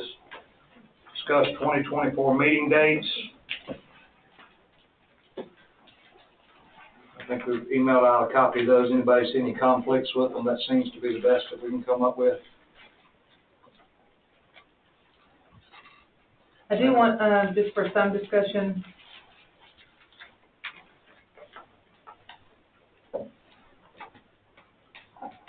the 20th, is that right, November 25th, or is that, no, that's right, because it's a Monday. Yes, next year though. Yeah, that's right, sorry. I I got think we have- 23 numbers in my head, I think this year is the 25th, so. And then If we need to move one, we can in plenty of time, so it's just formality at this point. Entertain a motion to approve 2024 meeting schedule. So, Motion by Commissioner Dawson, second by Commissioner Chandler. Any discussion? Hearing none, Commissioner May. Yes. yes. Yes. Yes. Yes. Discuss the 2024 holiday. I would like to point out, just because staff has asked me this, some of the people I have ran it by on our hallways. July the 4th, let me get to the right one, sorry. July 4th is on a Thursday. The ordinance reads we only get 11 paid holidays, not 12. And this is something the board can determine later on in the year, closer to July 4th, if they would allow for the building to be closed July 5th, and either employees take personal time, vacation time, whatever, comp time, to complete that. I think they've done that several years ago. So I just wanted to ask and throw that out there. Maybe the potential of next year in June we'll come back before the board and ask for an official complex closure date. If not, that's fine. The only 2 dates that potentially is in conflict is if there's a court date, whether it be clerk of court or magistrate or probate. Other than that, all the offices pretty much elects to close and take a vacation day for a long weekend. We will have to play it by ear based off, we haven't seen the 24 court calendar yet, but this is something that can be amended if we choose to see fit. So with that being said, gentlemen, entertain a motion for the holidays. Make a motion that holidays is posted, be accepted for the tentative unpaid holiday of Friday, July the 5th. Well said, sir. Commissioner Adams. Second. Second by Commissioner Chandler. Any discussion, gentlemen? Commissioner Kirk? Yes. Yes. Yes. Yes. Gentlemen, the next one is discuss promoting Jennifer Lassinger to the Senior Center Department Head. At this point, she has now filled the role for about 2 months, is that right? Ms. Angela, would you like to give us a little bit of input on that, as you worked with her a couple days a week? I would say that I didn't know exactly what to expect. I had seen Jennifer at the center for a number of years working behind the scenes. And I've said this to Todd, I was delighted when she stepped up and said, we can make this work. And she has gone out of her way every day, much to the dismay of her husband at times, by the way, to make sure that none of the seniors missed a beat. It's been as smooth a transition as you could ever imagine. And I think both for the seniors love her. I mean, there's just no way about it. They appreciate what she does. She comes in, she speaks to them, yeah, and that matters a whole lot, especially when you're going through sort of a difficult transition. So, you know, there's some things we're cleaning up, some things that we're looking at in terms of how do you plan to take care of all the ideas you have? You know, we got more ideas than we got time and staff right now. But it's the excitement that she generates her ideas with that makes her just absolutely invaluable right now to the county. Thank you, ma'am. Considering this is a department head, is the reason this is a board vote, not an appointment. But anyway, I'd entertain a motion unless you all want to stay on hold, which we can, if you would choose to go out and recruit. I'll make a motion we approve her as the Senior Center Department Head. I'll second that. I have a motion by Commissioner Adams, second by Commissioner Kirk. Any discussion, gentlemen? Yes, I would like to say that in view of the, here again, to reinforce what Angela commented on, in accepting a difficult transition into this position, after visiting the Senior Center a couple of times and observing her as the interim director, and then this past Friday, observing her at our local Rotary meeting, I see a level of enthusiasm that she is generating there with her staff and with her clients that's on par with what our Chamber of Commerce is doing right now. And I really believe that our Senior Center and its clients, this is someone that will draw people to that, which I think would be a real good thing for our aging citizens in the county. Yeah, I totally agree. All right. I think as much enthusiasm to the job as she does about the new buses we should make. Oh, yes, if you told her to, she'd be out there washing the buses. Yeah, well, I know several of them that attend, and they have been thrilled with the past few weeks. What she's saying. All right, so I have a motion and a second. Any other discussion? Hearing none? Yes. Yes. Yes. Yes. Yeah. All right, thank you. I couldn't remember, I just pointed that direction, because I couldn't remember which one it was on. Discussed abandonment of eastern portion of Langford Cary Road. this is just for discussion. I would assume, well, no, it's actually, yeah, we could table it if you have more questions, but Christina has brought the map put together showing who will be affected. We have not, well, we can't go for a vote, no way. No, yeah. But we it's still just have for to mail out our discussion. letters. Yeah, if we decide to abandon, this is asking the board if you want to move forward with abandoning this portion of the road. If you do, the attorney handles 90% of this process. We do have to do a public hearing. We will notify all the property owners on this road. This is routine process, how we normally abandon it. But in front of you is a packet that myself and Alan put together. The property owners that will be directly affected by the road that's highlighted in pink, an approximate length footage of the road that would be abandoned, how many parcels versus residences that it serves. The second page, it shows you that there's actually only 3 parcels that touch this portion of the road. This other larger parcel, I labeled it number 4, it was already a landlocked parcel that's owned by the same landowners, what's labeled as number 3. So this is just for discussion if you would like for us to move forward in-house. We've had a request. I actually did. I visited that road after concern from a citizen, and I drove down that portion of it, and road department's done a very good job maintaining it. But that section that is highlighted is barely a one-way road. Correct. It's become utilized as through traffic for whatever reason. But the concern from the adjoining, and I spent time with property owners and daughters on 3 and 4. I have not talked to property owners 1 and 2, representatives tracks 1 and 2. I would be glad to do so if you like before we go forward. But the concern is this, particularly in the wintertime, it becomes a wet, muddy mess, and there's a lot of vandalism that occurs down that stretch.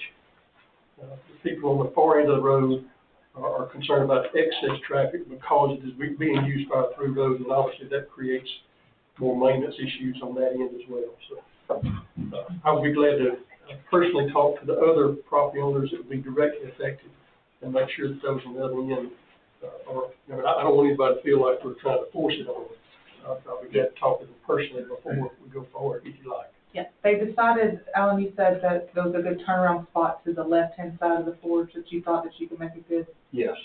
close it off. Yeah, right below the last house that's built, it really flattens out a little bit right there before it really goes down the hill to the forge right there. You can actually make a spot right there before a turnaround. Is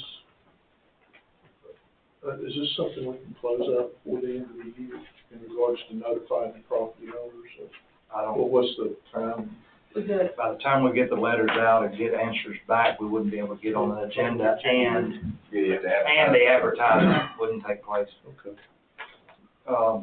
So Alan's here in case you have any questions, but we have also rode this road, and the other part of that road is not only is it real narrow, but you have a steep drop off and then yeah, they cut through a bank, and it's really going to be hard to widen that road. But while we rode this road today, myself and Alan took Chris Stills, who's our road consultant, and went to HB Chandler. We did not get a chance. Well, we actually did ride Young Harris the other day, and we stopped and got out, and we did not prep the road guy whatsoever. Matter of fact, I made a joke out of that. So I'm not telling you where we're going. I just need to tell me your thoughts. So we pull up to HB Chandler on the low swampy end down there, and got out, and I said, how can I fix this? Alan, you're welcome to say it, but he said you can't. He said, unless you want to spend $250,000. He said, because what you're doing, inevitably, we are crossing a forge of a swamp. It's a swamp to the right, it's a swamp to the left, and everything in the middle is becoming a swamp, and the swamp's raising. But it's raising on both sides, so no matter what the inlet does, the outlet's still backing up also. So it's just for consideration. We did ride the road. There's 3 houses total on the road. The road's over a mile long. A lot of primary residents. We did do a temporary closure when the road flooded before and built a turnaround for the school bus. That's probably what we would reutilize again this time if we choose to go that route. The water is only going to get deeper. It's not going to reside because it's going over 110 acres or something like that down below it. And it won't be long, it's going to be prime duck hunting land, because that's all it's gonna be is a swamp. Most all the trees, if you look out through there, are dead, they've done debarked and everything, most of them's failed. Between it and the beavers. We flung the drone trying to find solutions. Actually, we did. We flew a drone on this thing trying to find where the beaver dams were, and we run out of drone distance with our battery capability. So, that'll, just so you know. Now, the other road, if you like, we can get the contact information, get it to whichever district y'all need it in. HB Chandler, probably in Commissioner Doster's, and Young Harris, you know, it's yours also. I have talked to some of the landowners there, and we're gonna have to take a look at that. We got some mixed feelings on it. Yeah. Some say please, and some say please don't. Yeah. I know on that, it's real funny the way it's drawn on Q Public, because you've got a wide road, and then it goes to just a highlighted narrow road, which is a prescriptive easement. It's really not a county road, it's a prescriptive easement. And we don't have any rights to widen that road. So there's a double whammy on that one. Christopher's running numerous calls from mattress dumping and trash dumping. That was a real dump problem. All three of the roads in question in that low swampy area where a lot of people don't go are code enforcement hazards. To be honest with you, they're all hot spots for us. Have we cambered those? Sorry, sir. Have we cambered those? Yes, sir, we've cambered them. And brought them to court. And brought them to court several times. Yeah. One guy tore his transmission out trying to get a couch. He was thrown into the creek couch. So, with that being said, if y'all would like, we can take all three roads, have Mike, while he's preparing letters, change addresses, and just, if y'all want, but please stay in touch with Mike and we'll move forward. Give me a list of and phone numbers if you can, of Kurt Langford and also Will Harris. I'll walk them through. Alan, was there any other particular roads that we need to spotlight? Those are the main ones on the porches. Have you, I know it costs a lot of money, but have we run an analysis on what it's gonna cost to fix some of these? I mean, in talking to some of the property owners, I want to be able to expand the whole conversation. The easiest one out of all these would be Kurt Langford, because it's really straight down, straight back up. Depending on what the 100-year basin study would come back as, what size pipe you would have to forge it, but it still does not eliminate the single lane going up, back up to Kurt Langford Road. Young Harris, it's really flat down through there. That one we did do a diamond-shaped pattern in the bottom of that one. That one's not going to go anywhere. It's staked down all the way.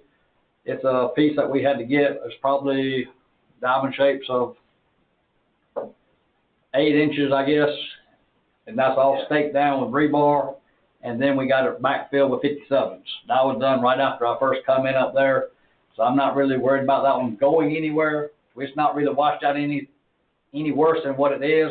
Every once in a while we got to go up there with motor grader and fill back in just a little bit right where we scrape it at if a really high flood does get up. But HV Chandler that's where we took out the 5-foot pipe and filled it with surge. I don't know, like I was telling Chris today, I don't know when that pipe was put in, how long it took for that pipe to silt completely in. But right now all you can do is put another whatever size pipe we put in, and then it would have to be built up, but that is very flat all the way through there. It would be about 300 feet both directions. We have to rise just to get out of the belly, the very bottom part of the belly. Because it's all bowl. It's all really flat right there. There's not a straight down, straight back up. No easy fix. You just got to plane it out so far and bring in so much dirt and everything else to bridge it over. So. Yeah. One of the concerns on Kurt Langford and on Young Harris both, they have forward, there's a creek forward there.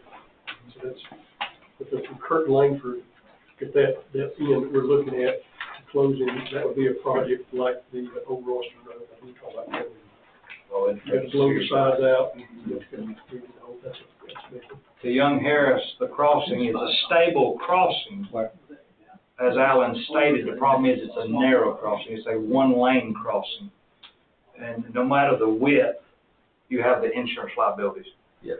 If we have a big storm and somebody does decide to drive in that's not familiar with it, and get swept away. There's the no-no.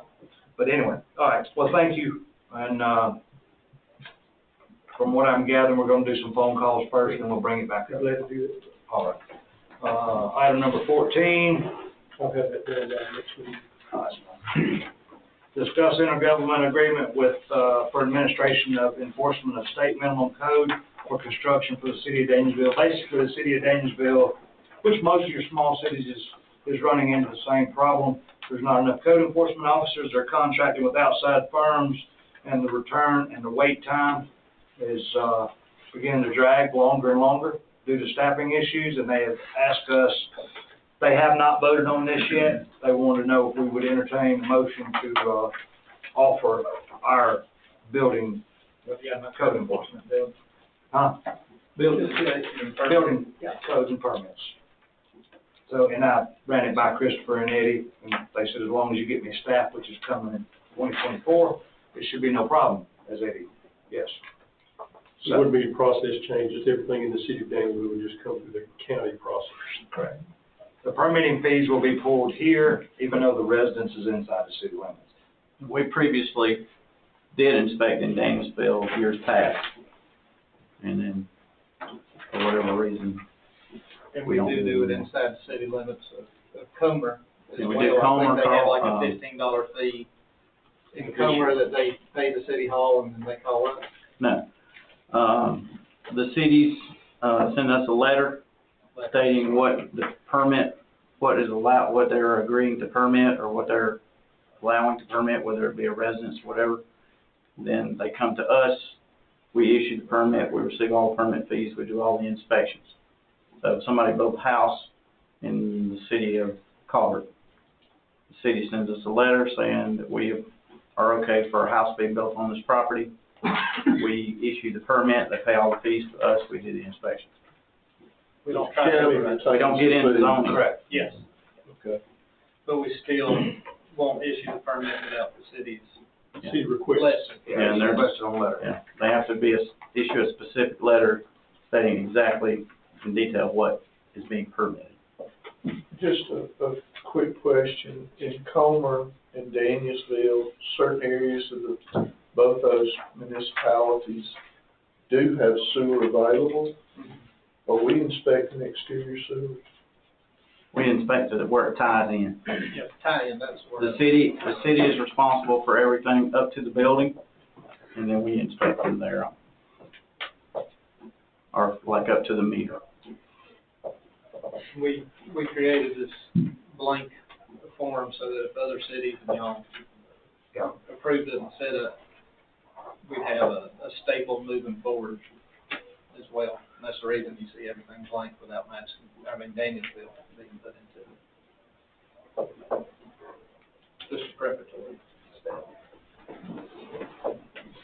Is there a time limit on the intergovernmental agreement? I mean, if we monitor this for a year and all of a sudden y'all are doing so much work out there, that you can't get this work done, we need to revisit.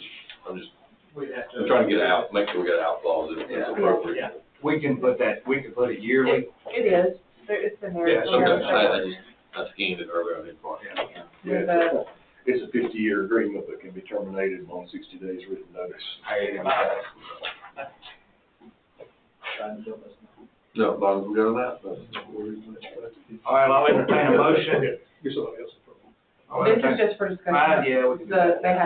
The city has to approve it before we do. Discuss approving vendor contract rec department, it says per mic needs revision, so I'm assuming Yeah, we, let's get you a final copy sent out. Yeah, I can do that. I didn't know if you wanted to, one thing that wasn't really a revision, but I just had a question is, how vendors are gonna be selected. Is it gonna be a RFP, first come, first serve, fill in the calendar when you want to come?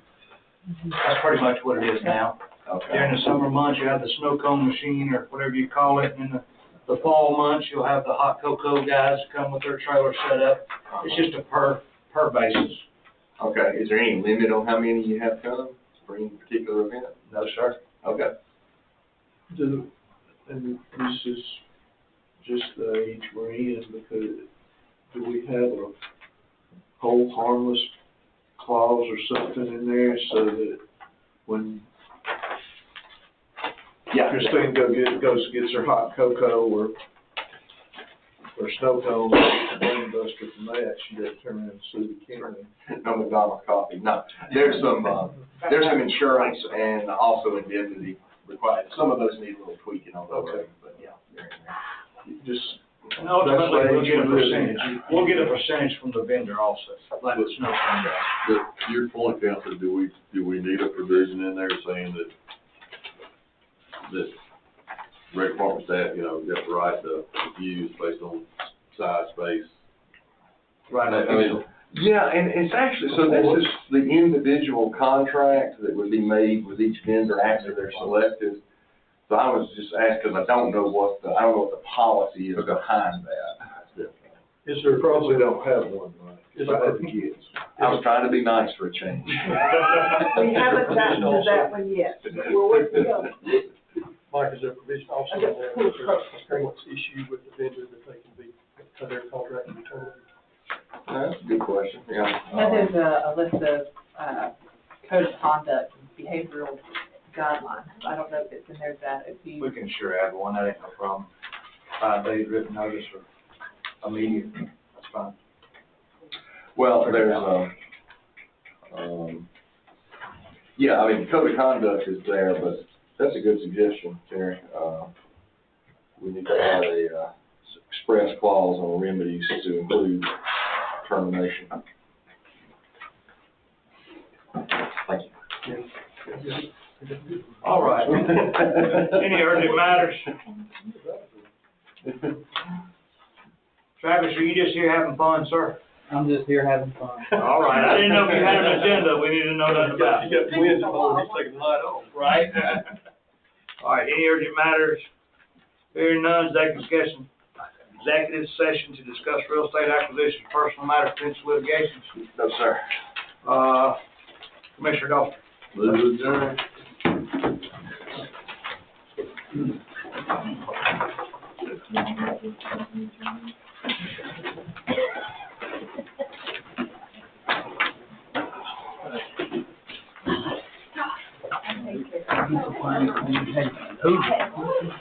Yeah. Oh, really?